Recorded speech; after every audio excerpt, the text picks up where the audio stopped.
कबो मुँह से ना कहले, पर उनकर बात में हमके प्यार के एहसास मालूम पड़ा था बुआ जी। उनकर आँख में, उनकर फिक्र में। तो का परेशानी बा बेटा? ये कि हम झूठ कहनी है कि हमार कोख में उनकर बच्चा बा।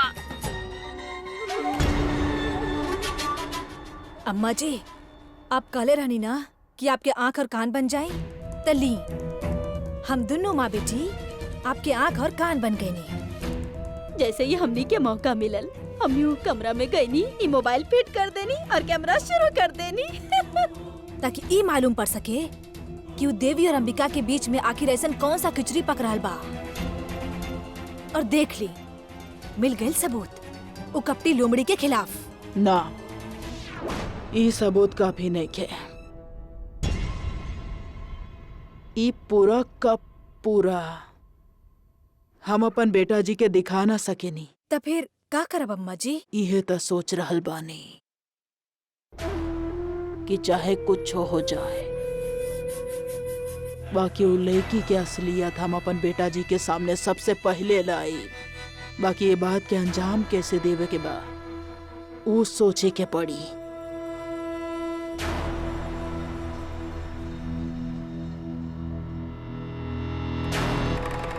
जी वो शादी ब्याह के वीडियो एडिट करे के हमारा रोज के काम है। बताएं का करे के है? एमे ना जी का कहल जाला ओकरा? वीडियो। हाँ वीडियो उहे आ। एमे से आपके ना काट छाट करे के बा, और जैसे बताई हाँ वैसे नहीं करे के हा। समझ गईला? इला ई पढ़ला, एमे सब कुछ लिखल बा कि कहाँ से का काटे के हा और कहाँ पे का जोड़े के हा। समझ गईला? जी हो जाई।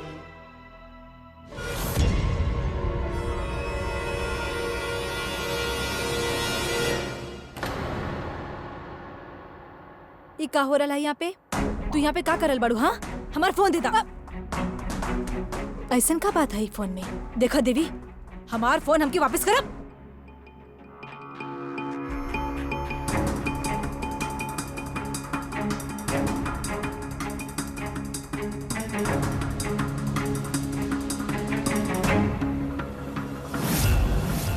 का परेशानी बा बेटा? ये कि हम झूठ कहनी है कि हमार कोख में उनकर बच्चा है।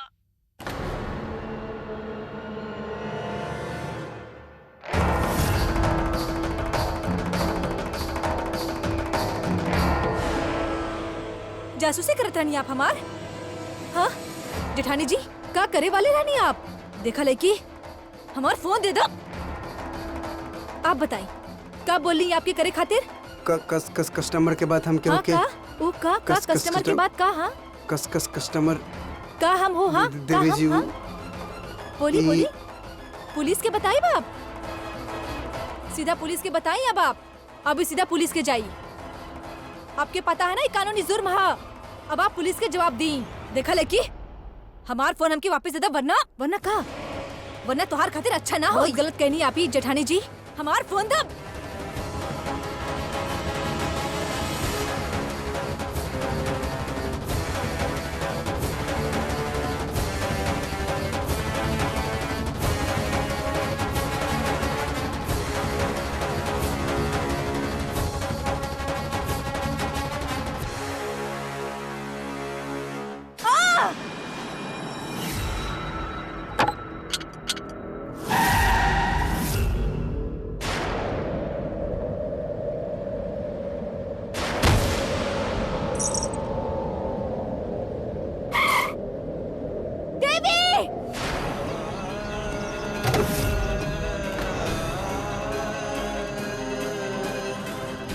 भाई साहब क्यों जाने लाइन करा?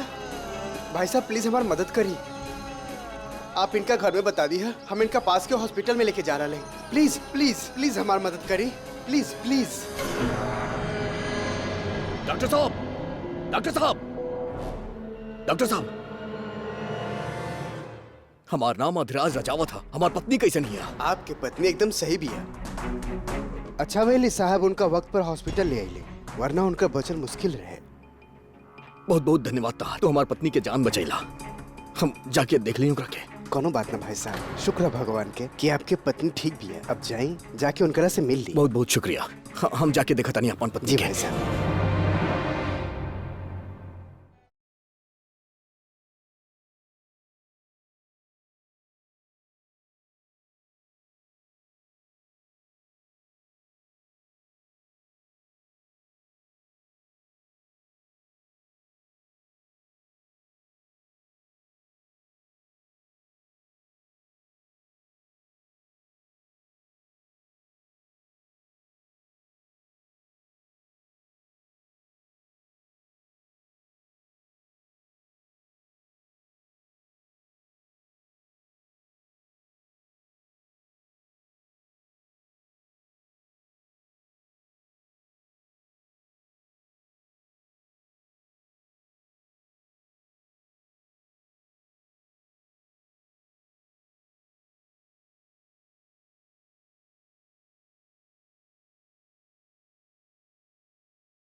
अधिराज,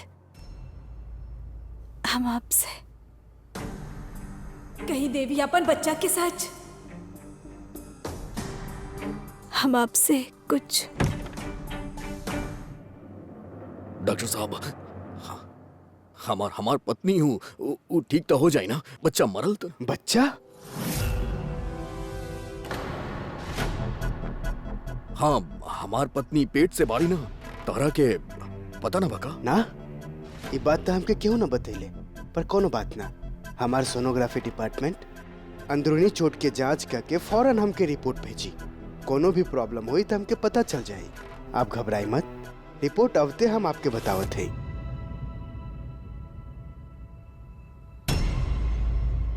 आज ही हमरा से सही मायना में प्यार के इजहार कैले हैं। अगर आज हमारी सच उनकर सामने आ गई तो इनका प्यार नफरत में बदल जाए। एक्सक्यूज मी, ओ देवी अधिराज रजावत के रिपोर्ट्स चाहिए रहे।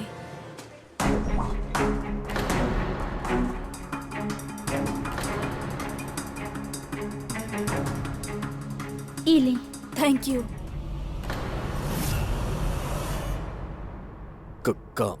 का लिखल बा रिपोर्ट में? ओ लवा हम देखी।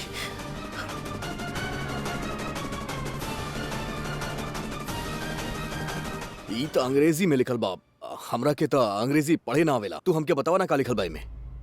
रिपोर्ट्स बिल्कुल ठीक बा। लिखल है कि सब कुछ ठीक है, आपके देवी और आप दोनों के बच्चा सुरक्षित है। ई तो खुशी के बात बा। ई हमरा के ना या ई रहे दी ना, हमके डॉक्टर के दिखावे क्या ना। हम वहाँ जाते हैं। हाँ।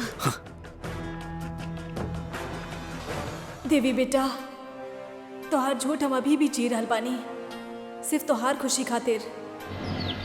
और उ देवी के गाड़ी के आगे आवत देख हमार तो डर के मारे जान ही निकल गए रहे। वो सब ठीक बा, हमरा के ही बतावा कि हमार सबूत, वो फोन, वो तो सही बा ना? ओह अम्मा जी, जल्दबाजी में वो फोन शायद उन्हें कहीं गिर गई। कहा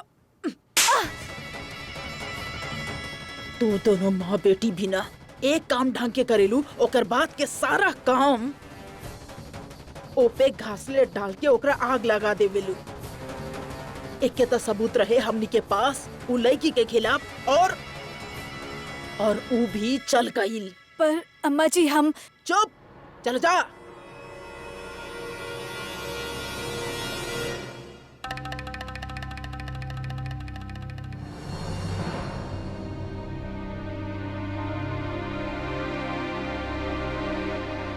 अभी आप एकदम ठीक हैं। आज ही डिस्चार्ज होके आप अपन घर जा सकेले। आपके पति कहीं दिखाई न दे रहा है। अभी तनी देर पहले तो यहीं रहले। बुआ जी, अधिराज कहाँ गए? अभी हम चलत हैं, हम कुछ दवाई लिख ले हैं, इनकरा टाइम पर देत रहा। जी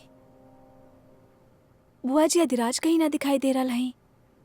तू चिंता मत करा, हम अधिराज के बोल देनी है कि सब कुछ ठीक है और तू दोनों के बच्चा भी बिल्कुल सलामत है।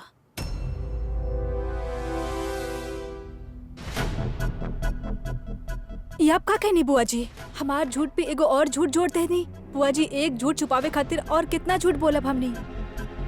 अधिराज के धोखा में रख के हम खुद से नजर ना मिला पा रहे हैं बुआ जी। अब भी सच बतावे के पड़ी उनकरा के। चली हवेली चलत है। ये का करल बाड़ू तू? पागल हो गई बाड़ू का? तोहार इतना बड़ एक्सीडेंट हो गया, तू ऐसे ना जा सकेलू। अरे तोहार आराम करल जरूरी बा बेटा। बुआ जी, उनकरा से मिलल और ज्यादा जरूरी बा। प्लीज चली हवेली। कपड़ा कहाँ बा हमार? उर्मी भाभी जी। कहाँ भाईल बेटा जी, काहे चिल्ला रहल बड़ा? अम्मा जी, लोग हमरा के बतैले कि उर्मी भाभी जी देवी के धक्का देली, जेकरा वजह से वो दुर्घटना भइल। अगर ये दुर्घटना में हमार बच्चा के कुछ हो जाता, वो दुर्घटना जहाँ पे भइल रहे, वो दुर्घटना के वजह उर्मी भाभी जी बाड़ी। ओकरा वजह से अगर हमार बच्चा के कबो कुछ का हो गेल देवर जी? बताओ हमरा के। तू चोट पहुंचावे की कोशिश काहे कैलू भाभी जी? हमरा के जवाब चाहिए। अरे सुना, छोड़ो। तू हमार भाभी जी बाड़ू ना, यह रिश्ता बीच में आ गए ना तो आज हम तोहरा के मार दे बाउक रखे। अरे छोड़ो, पहले सच्चाई सुनो। हमरा के कुछ ना सुने के बा, कुछ भी ना सुने के बाद तोरा के पता बाना कि देवी की कोख में हमार बच्चा, हमार खून, हमार वारिशा। तू ओकरा के मारे के कोशिश काहे कैलू? ऐसन हरकत तू काहे कैलू? हमरा के जाने के बा एकरा पीछे ऐसन कौन वजह बा? जवाब दा। हमार बात तो सुना। छोड़ी अधिराज, छोड़ी। उर्मी जेठानी जी आपकी बड़की भाभी जी है। ऐसा बर्ताव आपके ना अच्छा लागत है, छोड़ी। ये ऐसन हरकत, ऐसन गुनाह कैले बाड़ी। हमार तो दिल ही करेला कि हम एकरा जान से मार दे। हमार बच्चा के मारे की कोशिश।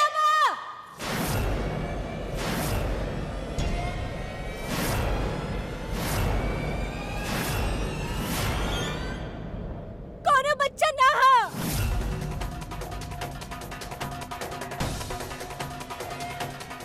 हाँ, झूठ कहले रानी, हम कौनो बच्चा ना हा। सुननी आप, कौनो बच्चा ना हा हमार कोख में। हमार कोख में कौनो बच्चा जाना ना तानी हा। हम।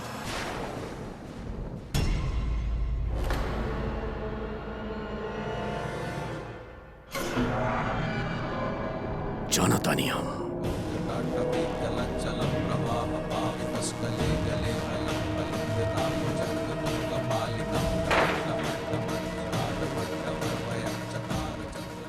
तहारी झूठ तो हमरा सामने पहले ही खुल चुकल रहे लड़की।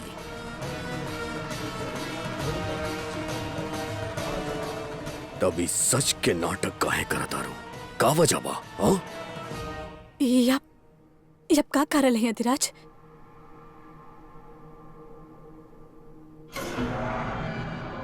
उनकर बात में हमके प्यार के एहसास मालूम पड़ा था बुआ जी। उनकर आंख में, उनकर फिक्र में। तो का परेशानी बा बेटा? ये कि हम झूठ कहनी है कि हमार कोख में उनकर बच्चा है।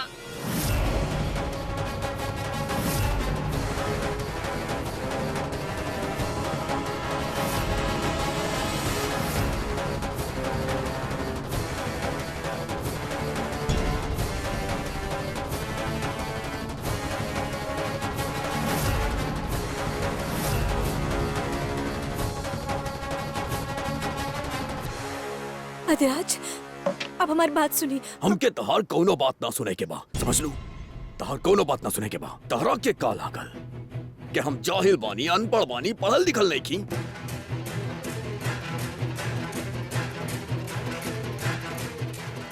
तू अपना फायदा खातिर बार बार हमके बेवकूफ बनाईबू। बहुत गलत कैलू तू हमरा साथे, बहुत ज्यादा। ना अधिराज, अधिराज प्लीज हमारी बात अरे सुनी। तू हमार बात सुन। आज कुछ ना सुने के बा हमरा के। तरह के पता बा, जब बुआ जी हमरा के बतैली कि डॉक्टर के रिपोर्ट में लिखल बा कि बच्चा ठीक बा, ओकरा कुछो ना भइल, तब खुशी के मारे पगला गई रहनी हम। खुश रहनी बात सुन के हमार बच्चा ठीक बा। और हमके गुस्सा यही बात के रहे, तारा साथ जौन भइलू गलत रहे। वो बात के लेके, वो बात के बदला लेवे खातिर हम ऊ जगह पे गई नी जहाँ तारा साथे दुर्घटना भइल रहे।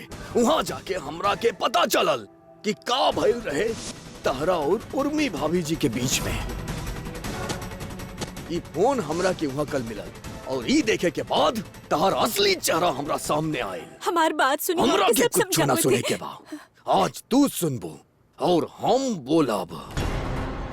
तू सोचत होबू ना कि जब पहले से हमरा के सब कुछ मालूम रहे तो हम ई नाटक काहे कैनी, काहे उर्मी भाभी जी के गला घोटे के नाटक कैनी। सोचत होबू ना काहे इतना बड़ नाटक रचनी।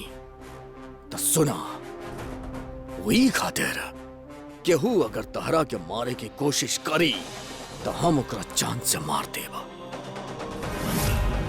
काहे की तहरा के मारे के हक केहू के नहीं के। केहू भी अगर तहरा के मारे की कोशिश करी ना, ओकरा हम जान से मार देब। काहे की तोहरा मारे के हक सिर्फ हमरा के बा, अधिराज रजावत के बा।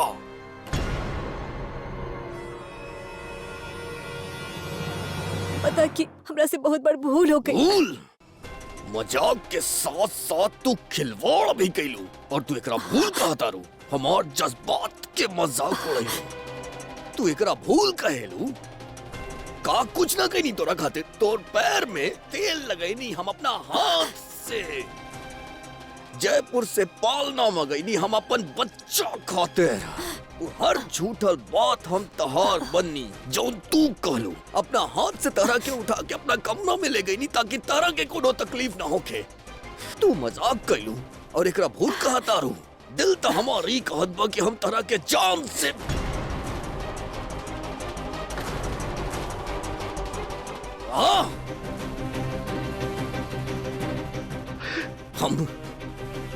हम नफरत करेली तोरा। इंसान के फितरत के समझे में हमसे बहुत बड़ भूल हो गई।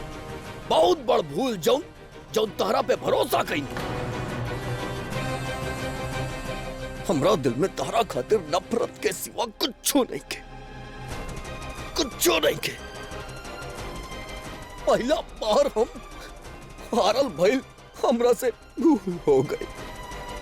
अपन बच्चा खातिर कितना कुछ न कहीं हम। हमार विश्वास तोड़ देलू तू। अधिराज सुनी हमारी बात सुनी ना एक बार। हम आपके समझावत ही कहाँ भइल। हाँ आप सुनी ना हमारी बात। सुनी ना हम समझावत है ना। तू बहुत बड़ धोखा देलू हमरा के। ई धोखा हम जिंदगी में कबो ना भूला बा। तू पढ़ल लिखल बाड़ू ना, शहर से पढ़ के आयल बाड़ू। तहार दिमाग भी बहुत अच्छा बा।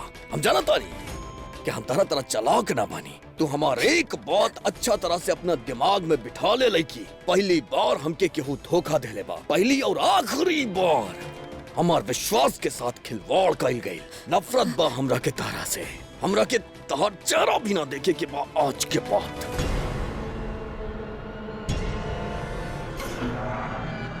जा यहाँ से। रुकी अधिराज हम जे कुछ भी कहनी धोखा देवे खातिर ना कहली रहनी। हम तो बस इतना चाहत रहनी कि हम अपन भावनाओं के खुद के अपन प्यार के समझी।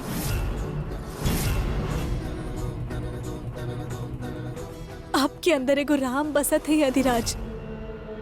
आप वो राक्षस ना है जो हाँ हम बानी। हम राक्षस बानी जे तोरा से बदला लेवे खातिर तोरा से ब्याह कैलस। और अब हमार जिंदगी में ना बदला के कोनो वजूद नहीं है। काहे कि जौन तू हमरा साथे कैले बाड़ू ना ओकरा बाद तो हम तार सूरत भी ना देखा। निकाल यहाँ से।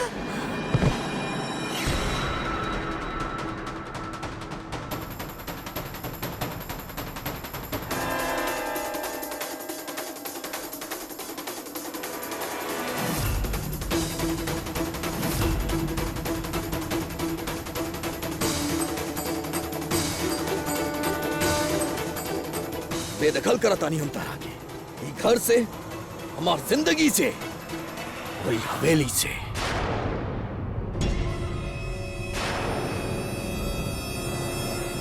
तहार साया भी ना चाहिए हमके अपना आसपास। हमके तहार साया से भी नफरत बा। दफा हो जा। दफा हो जा हमारी हवेली से अभी यही वक्त।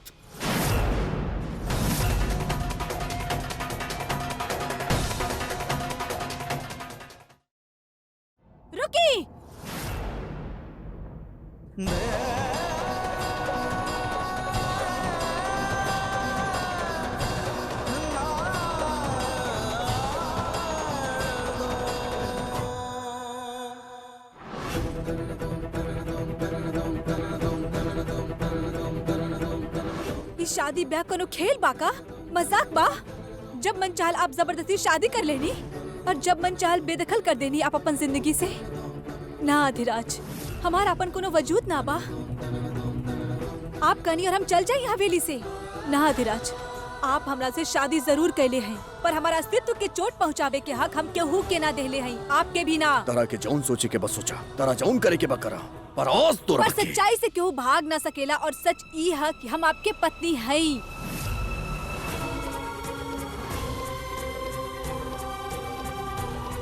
शादी कहले ही आप हमरा से 7 फेरा ले ले हैं। जे 7 फेरा आप शादी के दिन जबरदस्ती लहरे रहले हमरा साथ ऊ हमनी दोनों के 7 जन के खातिर एक दूसरे के साथ बांध देले हैं। तो ठीक बा।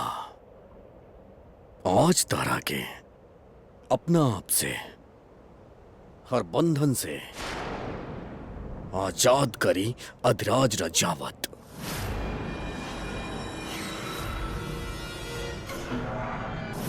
तू चल हमरा साथे।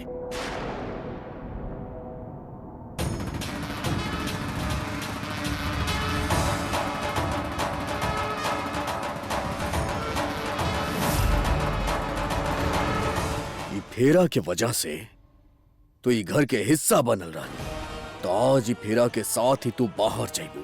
ई फेरा ही हम खत्म कर दे,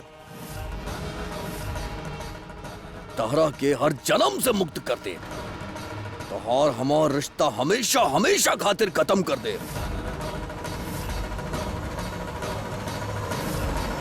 उल्टा फेरा लेके। अरे वाह, हारल बाजी के पलट देले तो हार बेटा जी, जीत गयलू तू हीरा।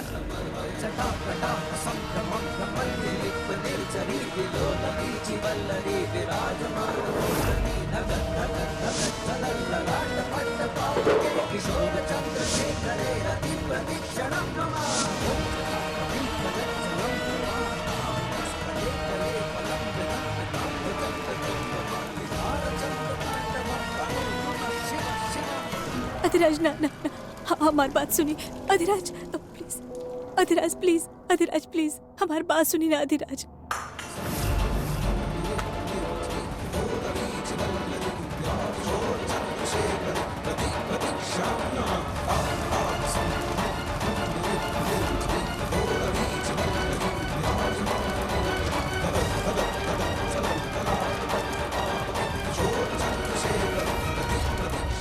आप देखी ना देवरानी जी के साथ का हो रल बा।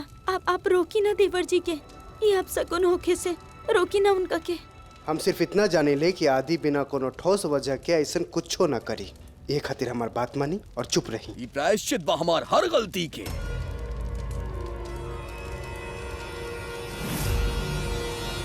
अधिराज ना, अधिराज, अधिराज का कर रहे हैं? अधिराज छोड़ दी, अधिराज छोड़ी ना, अधिराज छोड़ी ना अधिराज। गलती भइल बा हमरा से, जौन तोरा पे भरोसा कइनी। ना ना ना ना, अधिराज, अधिराज ना, अधिराज हाथ छोड़ दी, अधिराज छोड़ी ना, प्लीज अधिराज। गलती भइल हमरा से, जौन तोहरा के ई घर के हिस्सा बने, जे तोहरा के रजावत खानदान के बहू बने के दर्जा देहनी। अधिराज ऐसा मत करी प्लीज, प्लीज प्लीज हमारी बात सुनिए अधिराज, प्लीज ऐसे मत करी। गलती भइल हमरा से, जे अपना आंख पे पट्टी बननी और तोहरा पे यकीन कइनी। ना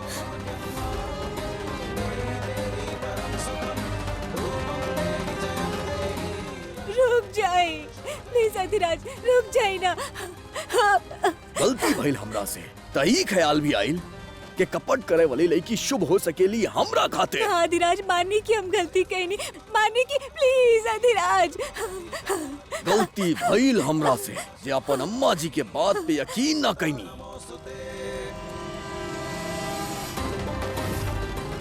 ना अधिराज, अधिराज ना, प्लीज अधिराज हमारी बात सुनी, हम आपकी बतावत ही ना अधिराज। रुकी रुकी, छोड़ी।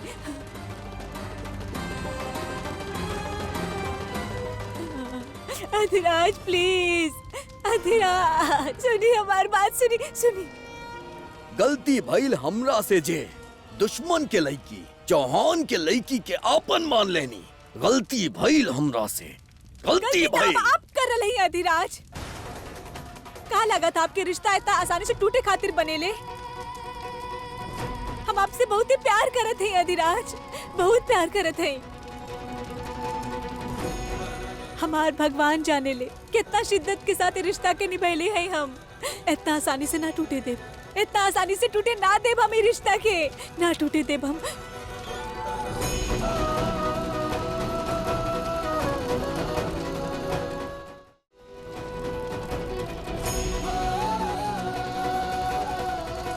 ना बिखरे ना देव हम, ऐसे ना बिखरे देव हम। ना टूटे देव, ये रिश्ता कैसे ना टूटे देव हम।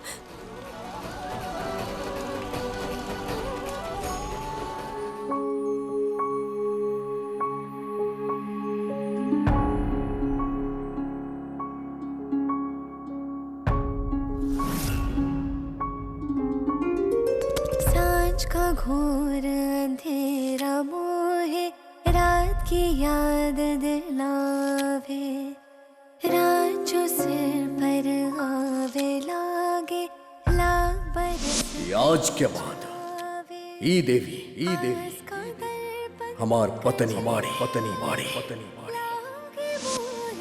झूठा बहुत दुखारे बहुत हम बहुत ज्यादा प्यार करेली देवी से। सांझ का घोर अंधेरा मोहे, रात निकाल यहाँ से, दफा हो जा हमारी हवेली से। अभी यही वक्त अपना आप से हर बंधन से आजाद करी अधिराज रजावत। तोहर हमार रिश्ता हमेशा हमेशा खातिर खत्म कर दे, उल्टा फेरा लेके।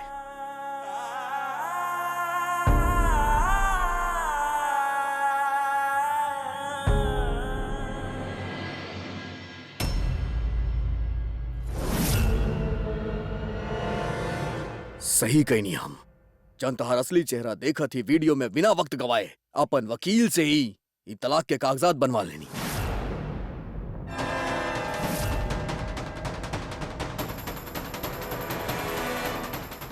अब जल्दी फटाफट दस्तखत करी कागज में और दफा हो जाए यहाँ से। हमके तहार मनहूस चेहरा अपन जीवन में ना चाहिए। ना, हमके तहार साया से भी नफरत बा। आज से तहार हमारी खोखला रिश्ता हमेशा हमेशा खातिर खत्म। अधिराज, अधिराज।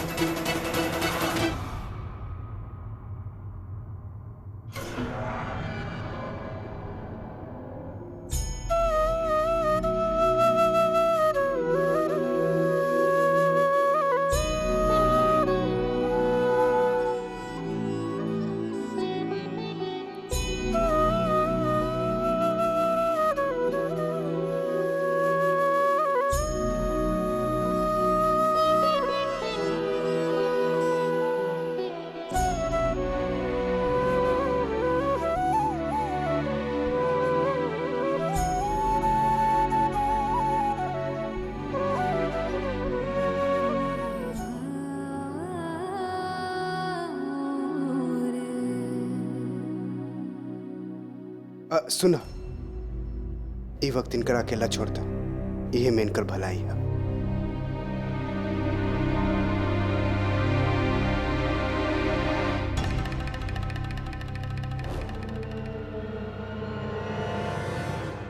जैसे वो चौहान लड़की के कदम ही दहलीज पार करी हैं, हमार बेटा जी वापस हमार मुट्ठी में आ जाई। वो लड़की कितना भी चाल चल ली, पर जीत बस आपके ही हुई।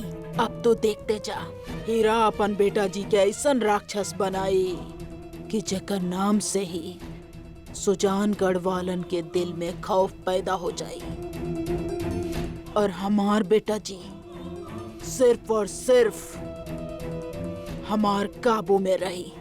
ई भइल बात एकरा कहल जाला चाल चलन। एक चाल चलनी और लड़की के चारों खाना चित कर देनी। मान गई नहीं अम्मा जी आपके।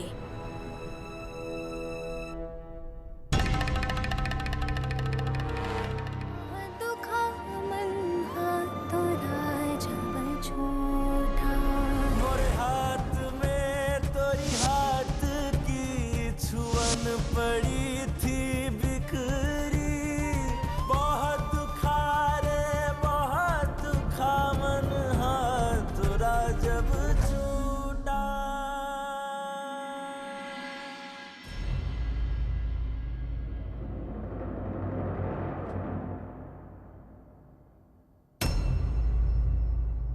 हमार देवी हालात से लड़के ओकरा से सामने करे के चाहेली। अपन ही सपना के ऐसे बिखरे के मत दिया बेटा। तोहार अच्छाई के वजह से आज ही नरक जैसन घर धीरे धीरे मंदिर में बदले लागल बा। हार मत माना बेटी।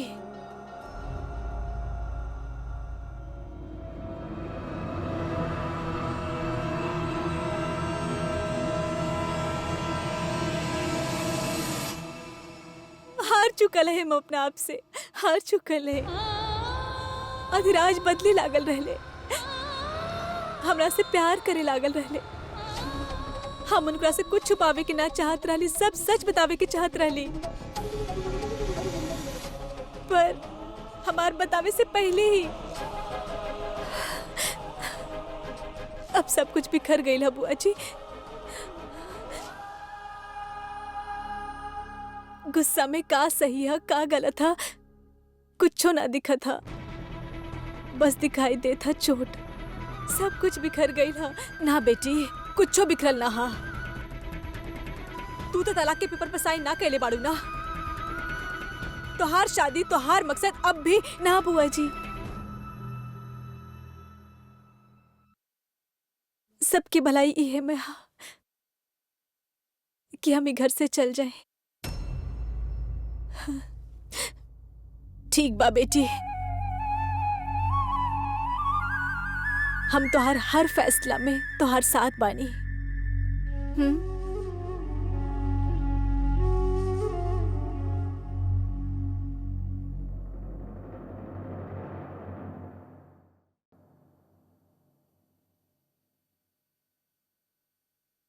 देवरानी जी, अगर आप लौट गई नी ना तो सारा तोरा साथ जौन उम्मीद के एगो छोट सा किरण हमार जीवन में आयल रहे ना, वो भी चल जाई। जौन विश्वास और जौन उम्मीद आप हमरा जीवन में लायल रहनी ना, वो। जेठानी जी, आप काहे रो रहे हैं? आप उदास मत होई। आपके पति हवेली में सालों बाद लौट कर आए हैं। एगो उम्मीद के किरण जागल है आपके जीवन में। मगर उजाला तो शायद हमारी जीवन में नहीं खे। आज भी हमार जीवन एगो अनजाना अंधेरा में ही बीत रहल बा। ये आप का कर रहे हैं जेठानी जी? ओ महारानी, केकर दावत में जा रहल बाड़ू जे इतना वक्त लग रहल बा?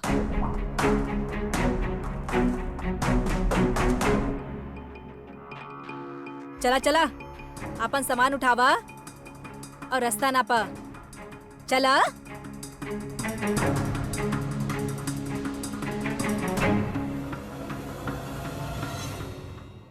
सुना, तू तो जा रहल बाड़ू, पर देवर जी के फिकर करे के कोनो जरूरत ना बा।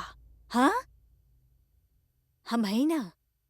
आज से देवर जी के हर जरूरत के ध्यान हम राखब।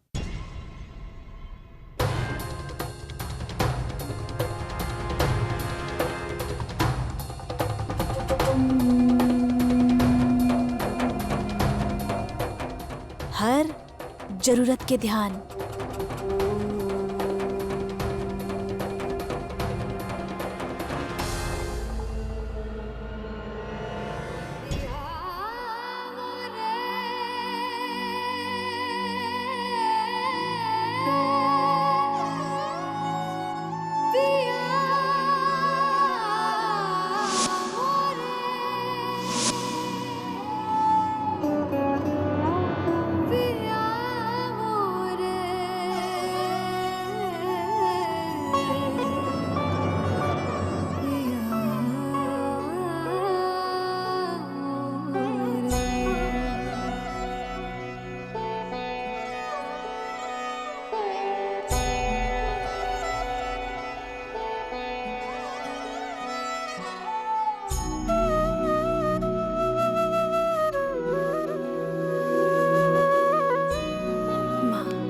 आज आपको आपके बेटी के हर सवाल के जवाब देवे के पड़ी।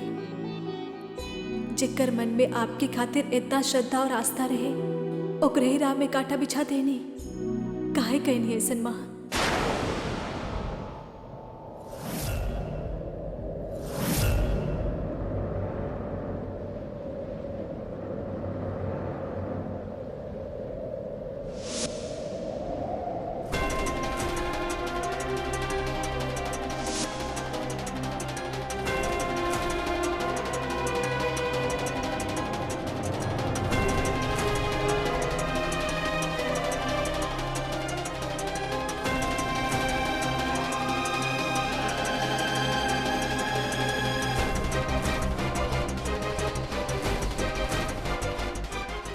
आज ही फेरा के साथे ही तू बाहर जाइबू। ई फेरा ही हम खत्म कर दे, तहरा के हर जन्म से मुक्त कर दे, तहार हमार रिश्ता हमेशा हमेशा खातिर खत्म कर दे।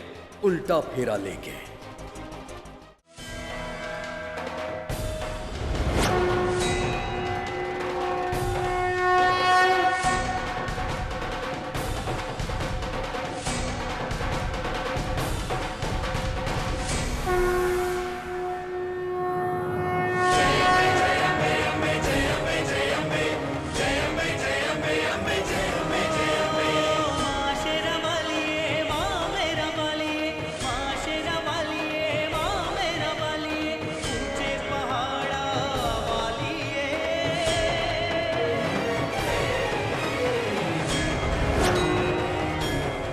माँ, आज आपको आपके बेटी के हर सवाल के जवाब देवे के पड़ी। जेकर मन में आपके खातिर सिर्फ श्रद्धा और आस्था रहे, ओकरे राह में कांटा बिछा देनी। काहे माँ, काहे कहनी आप हमरा साथ ऐसन? का कुछ न कहनी हम माँ, का जतन न कहनी हम अपन पति के रावण से राम बनावे खातिर, अपन पति के प्यार पावे खातिर, दोनों परिवार के बीच के दुश्मनी के प्यार से खत्म करे खातिर हम उनकरा सब सच बता देवे के चाहत रहनी माँ। पर हम सच बताएं उससे पहले ही उनकर मन में हमार खातिर नफरत के बीज बो दिल गई। कहा भइल हमार साथ ऐसन माँ, बताई ना काहे? माँ, का यह भाग्य हमार अपन मंजिल के इतना पास आके इतना बढ़ा, का यह लिखल बा हमार तकदीर में? बताई ना माँ, आपकी बेटी आपसे सवाल पूछ रहल बानी, बताई ना माँ। दीदी,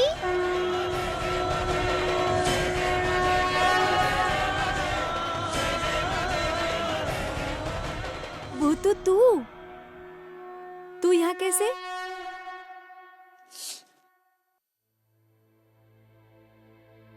ये बर्फ के पिघले में कितना समय लागी?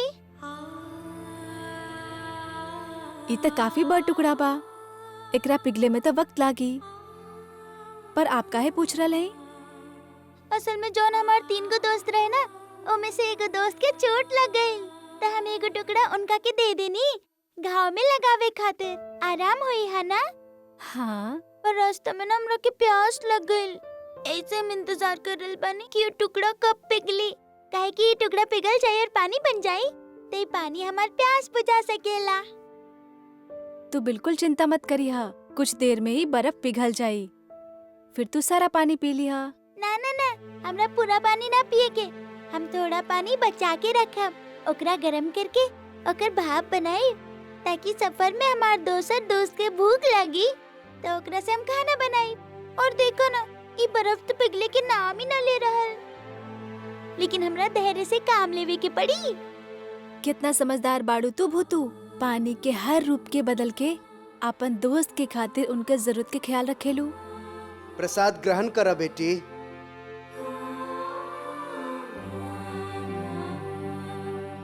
पंडित जी, ये बच्ची की भी प्रसाद दी ना। कौन बच्ची बेटी? यहाँ तक कोनो बच्ची ना है। अरे पंडित जी, ये बच्ची।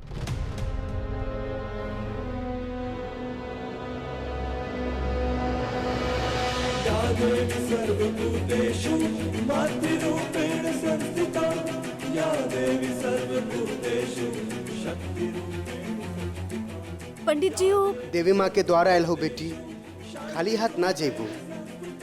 देवी माँ अपन हर रूप में अपन हर भक्त के मनोकामना पूरा करेले।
नन्ही बच्ची में स्वयं आपके वास हो खेला ना देवी माँ। आज भूतों के द्वारा आप हमार सारा मुश्किल हल कर देनी। हम समझ गए नहीं जौन तरह पानी अपन रूप बदल के हमार हर जरूरत के हिसाब से अपना आप के बदला था, उसी तरह आप भी अलग अलग रूप धारण करके ई धरती पे आवत है बुराई के नाश करे खातिर। जब बुराई अलग अलग होखेला तो ओकरा नाश करे के तरीका भी अलग अलग होखेला। जौन बुराई से लड़े के हा वैसन ही रूप धारण करे के पड़ा था। यही खातिर माँ अब हम हार ना मानब। आज आपके सामने आपके बेटी प्रण लेत हई। आज से हम देवी अधिराज रजावत ना सिर्फ देवी है। ऊ देवी जो केहू के भी खातिर सच्चाई के साथ ना छोड़ेली और ना ही केहू के खातिर अपना आप के बदले ली। हमार यही रूप अधिराज रजावत के परिवार में बदलाव लाई, सुख समृद्धि लाई। और जब तक ई ना हुई हम वो घर से केहू ना जाए।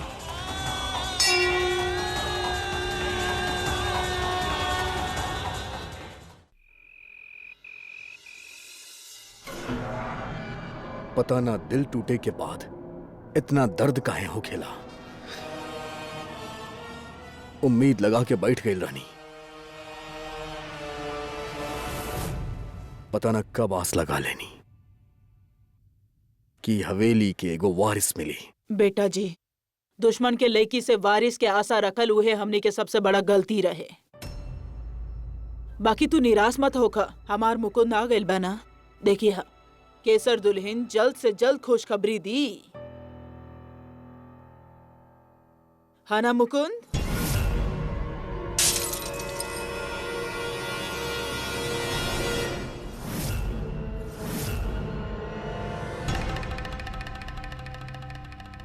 केसर दुल्हन ये तो बड़ा शुभ सगुन बा।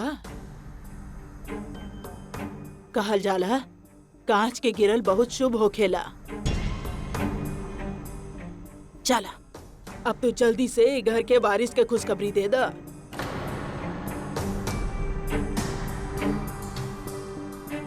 ये हवेली में खुशी जल्दी से आवे वाला बा। बिल्कुल सही कहानी अम्मा जी।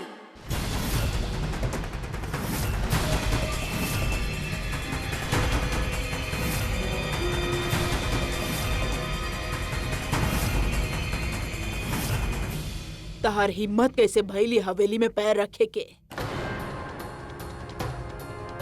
इतना बेइज्जती भइल फिर भी मुंह उठा के चलेलू।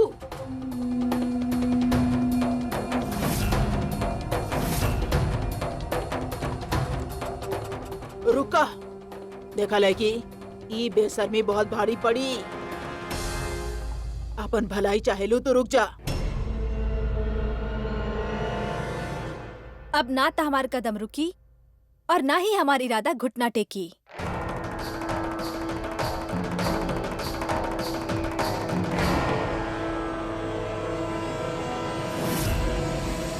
कौन सा झूठ के बुनियाद पे अपन इरादा टिकावे चाहेलू ना, वो हमने सब देख लेनी।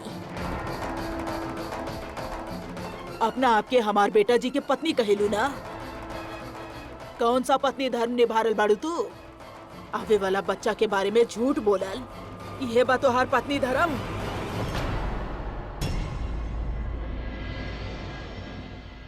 अपन उहे पत्नी धर्म निभावे खातिर ई हवेली में लौट के आयल हैं हम।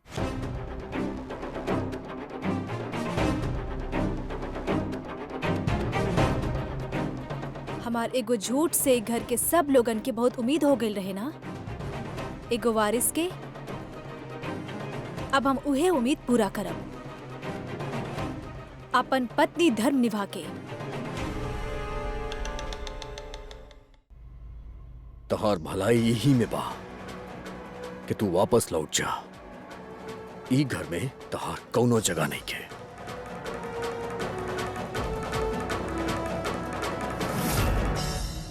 जब तक कि घर के ओकर वारिस ना दे देत हई हम केहू ना जाए।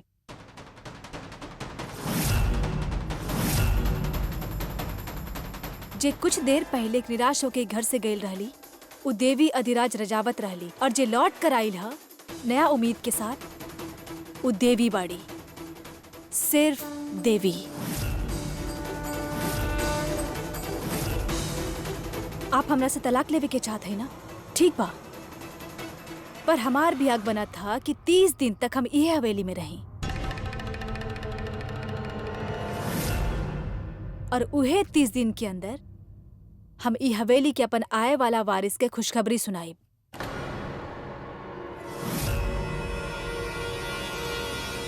का बकवास करत तारू तू?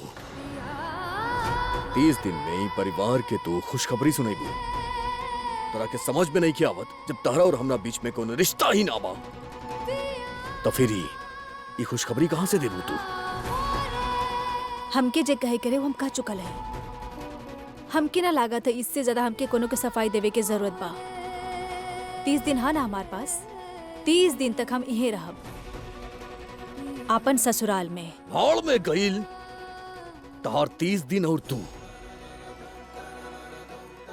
तू जिया या मरा या कुछ भी कराई हवेली में हमके कोनो फर्क ना पड़ेला, पर हमनी के कमरा में ना, हमरा कमरा में तारा खातिर कोनो जगह नहीं के।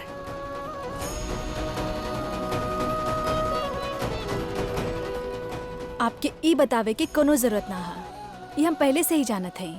यही खातिर ई घर में हम ऊ कमरा में रहब जौन से हमार सबसे गहरा रिश्ता बा।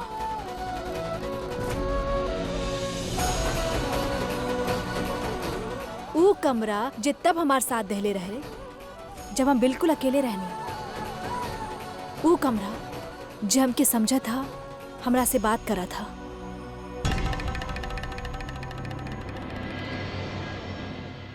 हमार काल कोठरी। तारा के काल आ गेला कि तू अपनी खोखला दावा के पूरा कर लेबू, तब फिर हमार भी एगो बात सुन ला, हम होके ना दे, तहारी मकसद कबो पूरा होबे ना करी।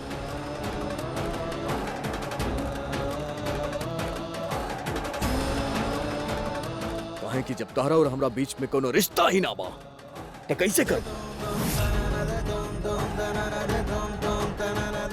ई पूरा करे खातिर पति पत्नी के अंदर प्रेम होके के चाहिए, और हमारा दिल में तारा खातिर सिर्फ और सिर्फ नफरत था। अच्छा भैला बता देनी, अब केहू के कोनो गलत फहमी ना हो।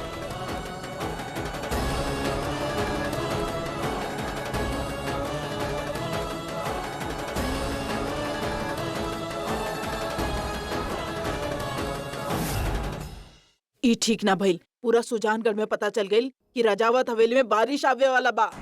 बेवकूफी कैलस हमार बेटा जी। उ सोच कैसे लेलस कि क्यों दुश्मन के लड़की रजावत हवेली के बारिश दे सकेली। पता ना आप का करी हम। हाँ, अब तो इज्जत भी गई ना चूल्हा में। जब भी वो मनहूस लड़की के चेहरा हमार सामने आवेला ना, सब याद दिलावेला। कैसे कैसे समाज में अपन मुंह दिखा सके नहीं हम। माँ जी, अब तो मुकुंद बाबू साहेब भी लौट आयल बाड़े ना। हाँ, तो उहे त जौन दिन से मुकुंद आयल बा, हम रास्ता देखा तानी कि कब केसर दुल्हन माँ बने के खुशखबरी दी हमरा के। बाकी ना माँ जी, हमरा पास ना तहर समस्या के बहुत बड़ा इलाज बा। हम सुन ले बानी कि हमार सुजानगढ़ में आजकल जटाधारी बाबा पधरले बाड़े। जटाधारी बाबा? हाँ माँ जी, उनका ना 4 कोसन में बहुत बड़ा गुणगान बा। हम सुन ले बानी कि उनका आशीर्वाद से सूना कोक भी हरा हो जाला। सच कही माँ जी, उनके आशीर्वाद से ना हमार जीवन में उर्मी आयल रहे। बहुत बड़ा बाबा बाड़े उ जटाधारी बाबा। त रास्ता के कर देख रहल बाड़ू?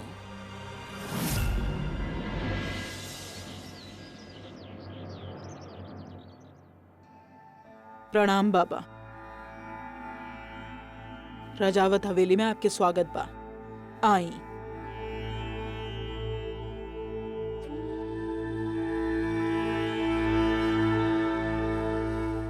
बैठी।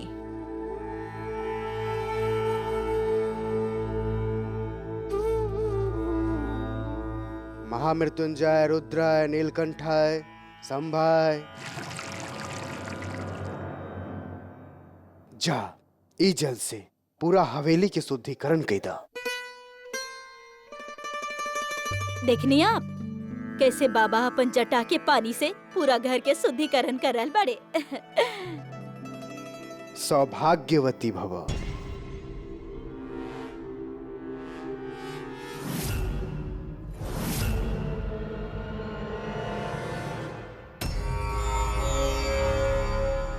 बाबा ई त हमार घर में चंद दिन के मेहमान बाड़ी। केसर दुल्हन,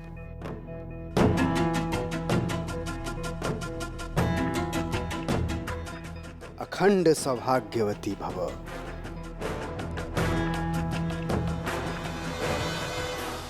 घर में वारिस चाहिए त महादेव के अनुष्ठान करे के पड़ी।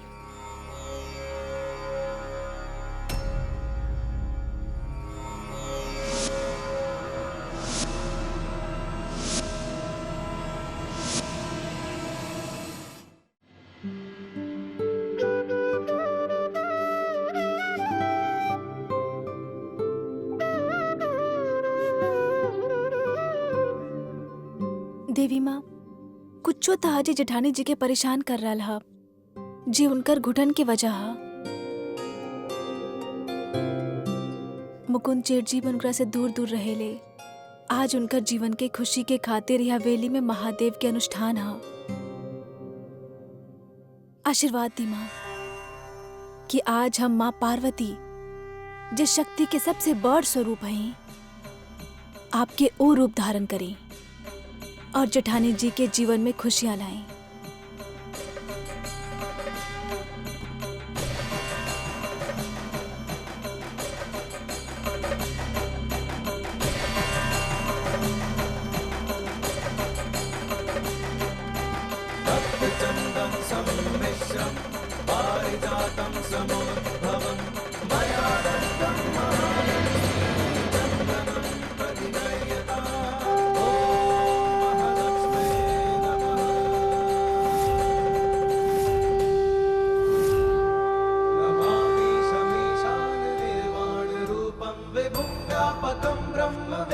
स्वरूपम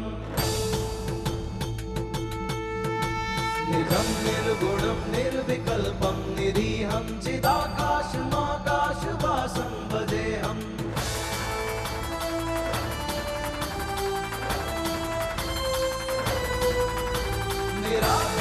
निराकारमोकारमूलं तुरीयं निराज्ञानगोतीतमीशं गिरीशं करालं महाकालकालं कपालं गुहाकार संसारपारं नतोऽहम्।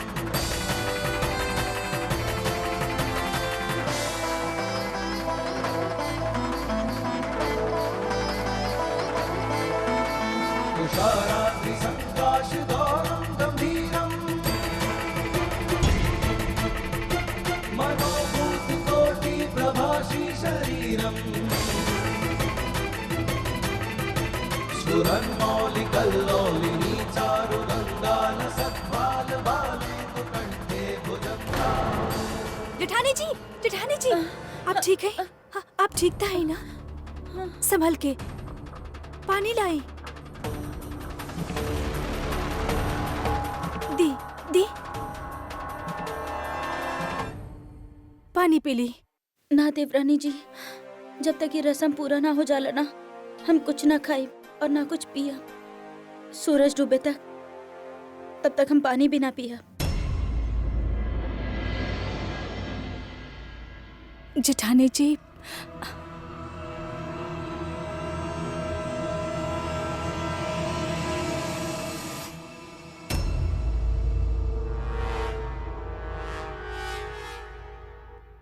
आई हमरा साथ।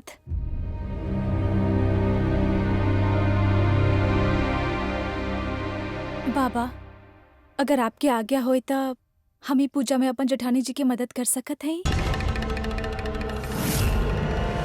बिल्कुल आप इनकर मदद कर सकत हैं।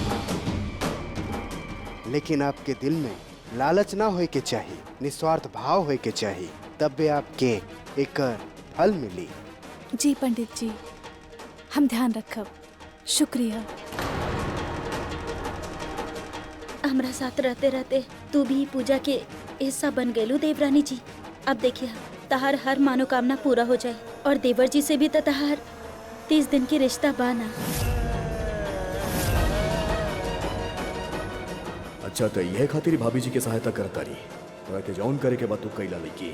हम भी देखा तानी कि तहार संतान देवे के मनोकामना कैसे पूरा होखेला।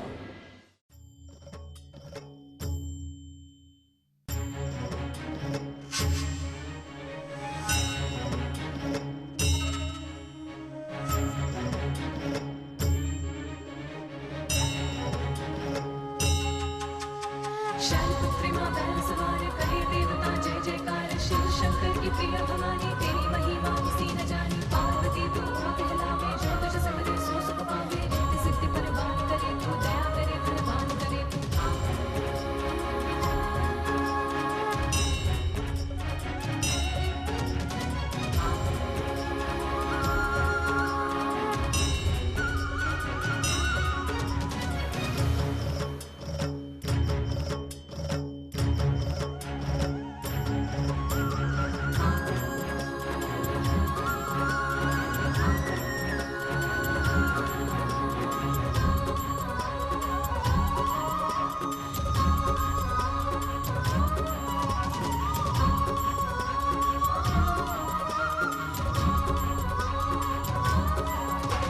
शैलपुत्री माँ बैल सवार करे देवता जय जयकार। शिव शंकर की प्रिय भवानी तेरी महिमा किसी न जानी। पार्वती तू माँ कहलावे जो तुझ सिमरे सो सुख पावे। रिद्धि सिद्धि प्रदान करे तू दया करे प्रदान करे तू। शैलपुत्री माँ बैल सवार करे देवता जय जयकार। शिव शंकर की प्रिय भवानी तेरी महिमा किसी न जानी। पार्वती तू माँ कहलावे जो तुझ सिमरे सो सुख पावे।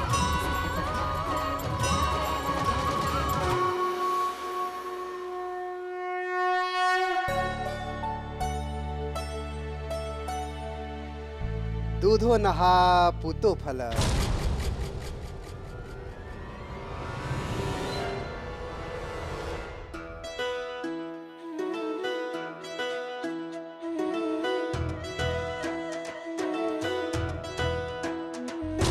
बेटा ये थाली ला और सबके टीका लगा दा। जी। खुश रह।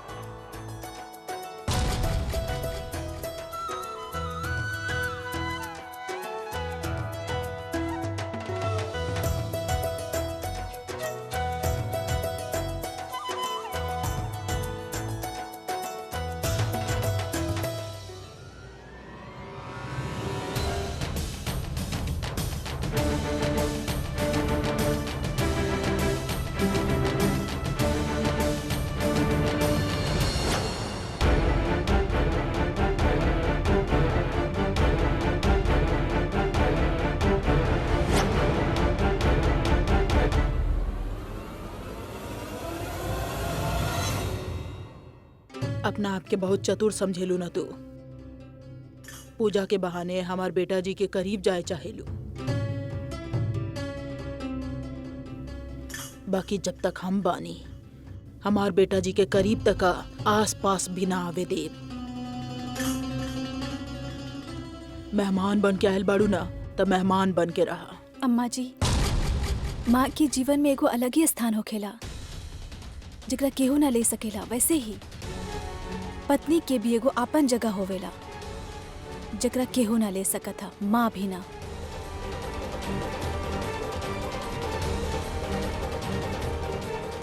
हमके हमार पत्नी धर्म निभावे से केहू ना रोक सकेला। हमके पता रहे आप हमके रोके के कोशिश जरूर करब, पर ई बार ना अम्मा जी।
देखनी अम्मा जी, इंसान के इच्छा शक्ति बहत पानी के जैसन होखेला।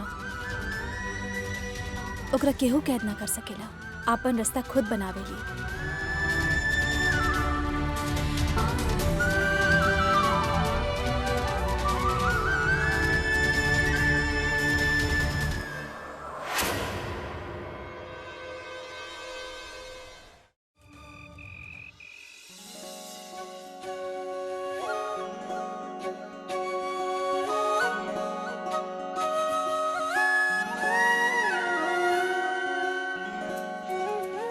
आपके केहू के भी बुरा नजर ना लगे। दिल बहुत जोर से धड़क रहल बा देवरानी जी। सुबह के पूजा में ता मानी आप पार्वती के रूप लेके आयल रहनी, बाकी रात बहुत अजीब सा घबराहट हो रहल बा, बहुत अजीब सा डर लग रहल बा हमरा के। इत्तेफाक देखनी अब जेठानी जी, यहाँ पार्वती माँ के बात करत रहनी ना, और देखी वहाँ उनकर बेटा गणेश जी के वाहन प्रकट हो गई। हमारे साथ खुद पार्वती माँ के आशीर्वाद है और गणेश जी के वाहन भी। बिल्कुल चिंता मत करें, सब कुछ ठीक होई।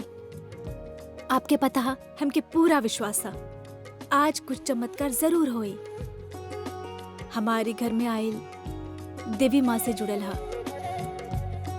हमार ई नया सफर में सारथी है यू हमार। अपना खातिर कुछ न चाहता नहीं, दिल में कोनो स्वार्थ भी नहीं खे तोहार। ई परिवार के खुशी के खातिर काका कैले बानी ना आप। सच में देवरानी जी, तरह जैसन इंसान ही ना देखनी हम।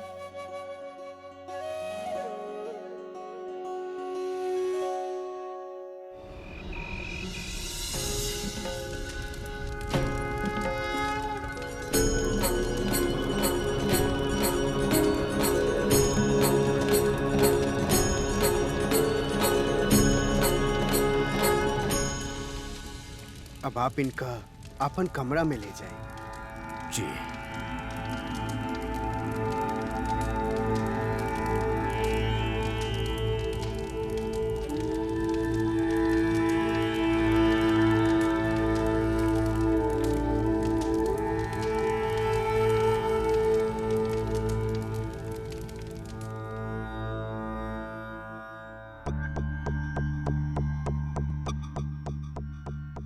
भाई साहब, ये हवेली के वारिस देवे के जिम्मेदारी अब तहार बा।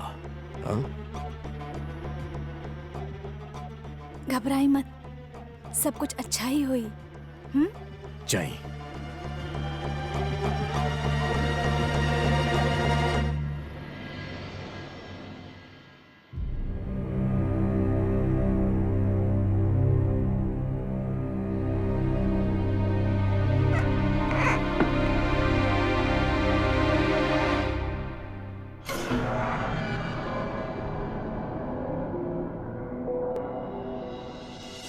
हमार कुर्ता कहाँ रख देलू? ये चूहा, ये चूहा यहाँ पे कैसे? ये चूहा यहाँ पे? अधिराज तरह के डराए की जरूरत नहीं के। अधिराज ये पास में और बता रहा।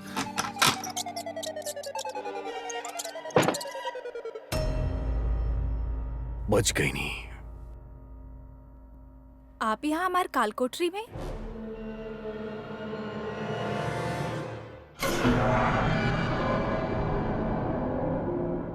हम इलेकी की कालकोठरी में कैसे आ गई नहीं?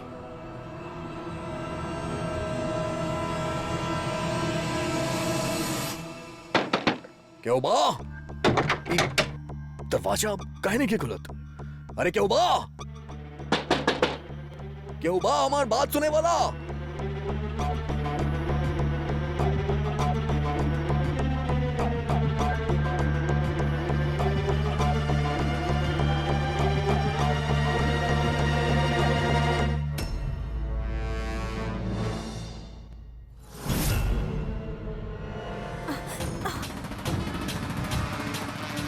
गलती से भी अपना मन में एक ख्याल लेके मत आइया कि तू हमरा करीब आ सकेलो। बर्दाश्त ना कर सकेली हम अपना करीब आवे के इजाजत हम तारा के ना देवेली।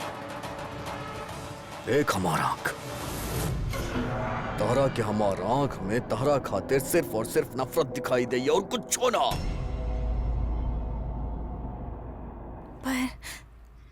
पर आपके धोखा के का करी? हाँ, कोशिश तो हम करत रहनी, पर आपके करीब आवे के ना।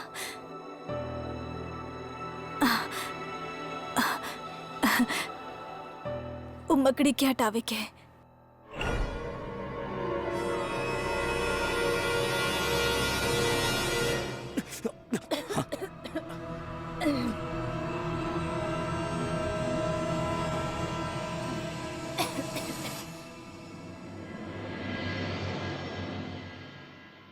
वो लोग आपके जानत ना है ना, अधिराज रजावत के ना पहचानी ले,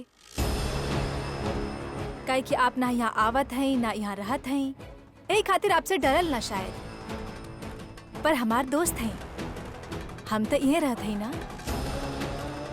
ये पूरा हवेली में ये तो हमार दोस्त हैं। पर आप फिक्र मत करें, वक्त हमके कुछ सिखैले होए या ना होए, पर इतना जरूर समझाइले हा कि प्यार जोर जबरदस्ती से हासिल ना कइल जाला। अगर हम आपसे प्यार करत हैं तो ओकर ई मतलब ना हा कि उहे वजह से हमें उम्मीद करें कि आप भी हमके चाहिए।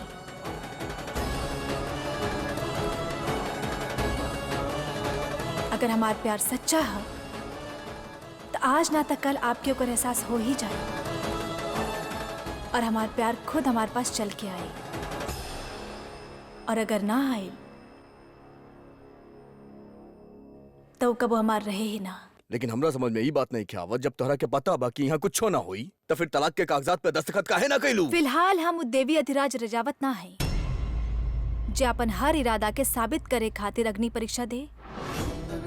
फिलहाल हम सिर्फ देवी हैं, सिर्फ देवी। पर चिंता मत करिए, आपको आपके हर सवाल के जवाब मिले बहुत जल्द। और आपके ये भी पता चल जाए कि हम जे कुछ भी फैसला कैली हैं आप ही के फायदा खातिर रहा।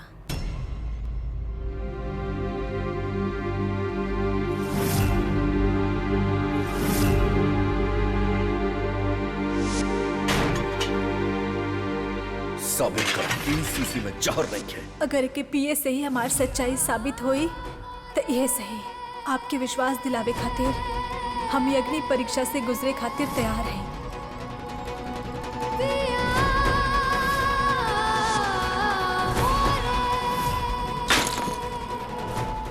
पगला गेल बाड़ू तू?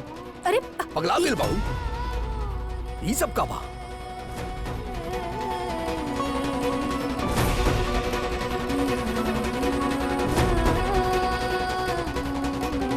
डरी मत, इस शीशी में जहर ना रहे, हमार खांसी के दवा रहे। वो कहा ना कि वो आपन फायदा खाते हमार खांसी के दवा के शीशी में जहर डाल देले रहे। जकरा गुमराह करे करे वो तो गुमराह हो चुकल हा और रह गए रहे ई शीशी जकरा हम अपन दवा डाले खातिर इस्तेमाल कर लेनी। मतलब का बता, तू का कहे चाहता रू? मतलब कि कितना अजीब बात है ना, हमके जे बाहर दिखा था अपन आँख के सामने ओकरे सच मान लेते हैं और एगो राय बना लेते हैं, पर अंदर कहा जे सच केहू के ना दिखा था ओकरा जाने की कोशिश भी ना करत हैं हम। फिर वो शीशी हो या इंसान। ये सब करके तू का साबित करे चाहता रू? कि तू हमार अम्मा जी के मारे के कोशिश ना कैलू? हमार सच हम जानत हैं और हमार भगवान जानत हैं, उससे ज्यादा हमके कुछ होना चाहिए। रहल बात लोग के सच बतावे के, तो 29 दिन हाँ हमारे पास अभी भी।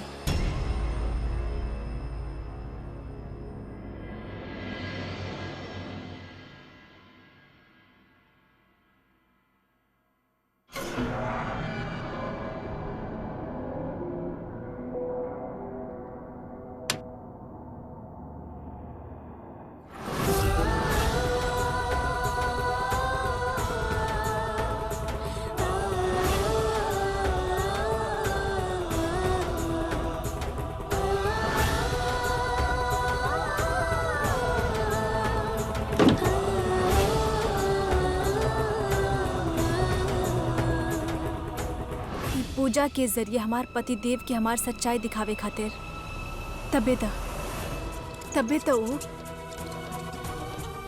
वो अपन पुत्र गणेश जी के वाहन के एगो साधन के रूप में भेजले हैं हमार मदद करे खातिर। हाँ ना छोटू, यही खातिर बाहर घूमत रहले ना तू, ताकि अपन बड़का मियाँ के ई कमरा में ला सके।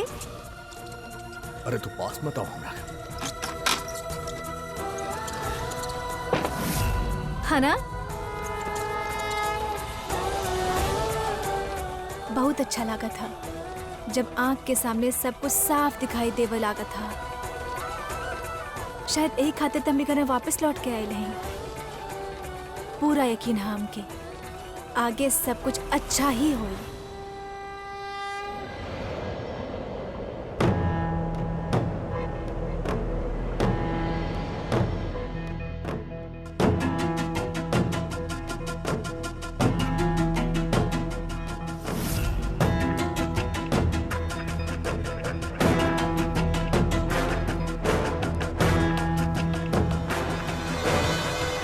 बाहर पूजा कइल जा रहल बा और मंत्र पढ़ल जा रहल बा और आप अंदर ही शराब।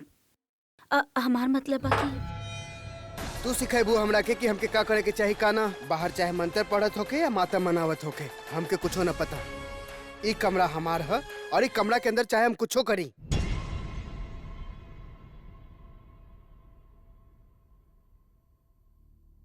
शायद तोहरा पास एकरा अलावा कोनो चारा नहीं खे।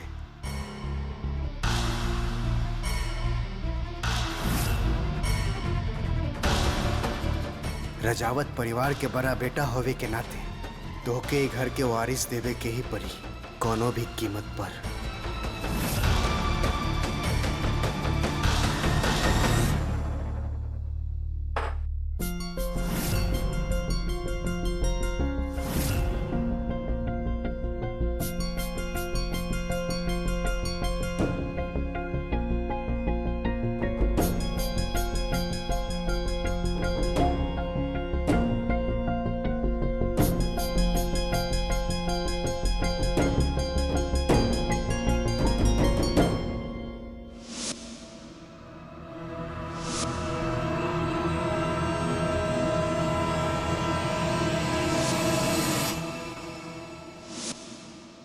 I love you.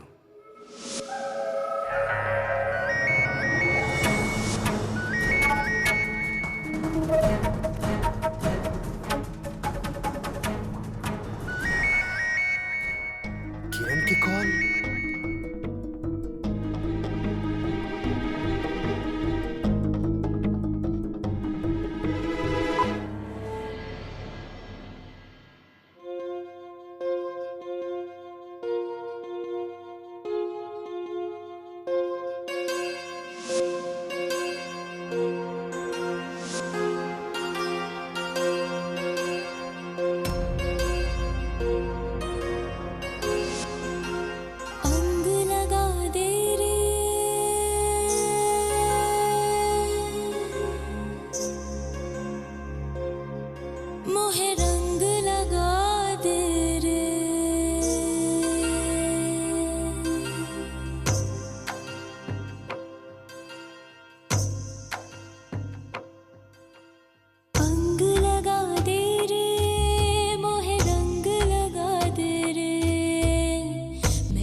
तो के एक बार में बात समझ में ना आवेला का?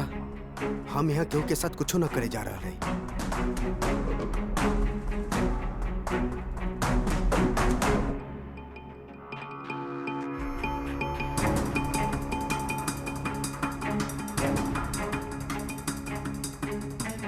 दरवाजा तो बाहर से बंद है।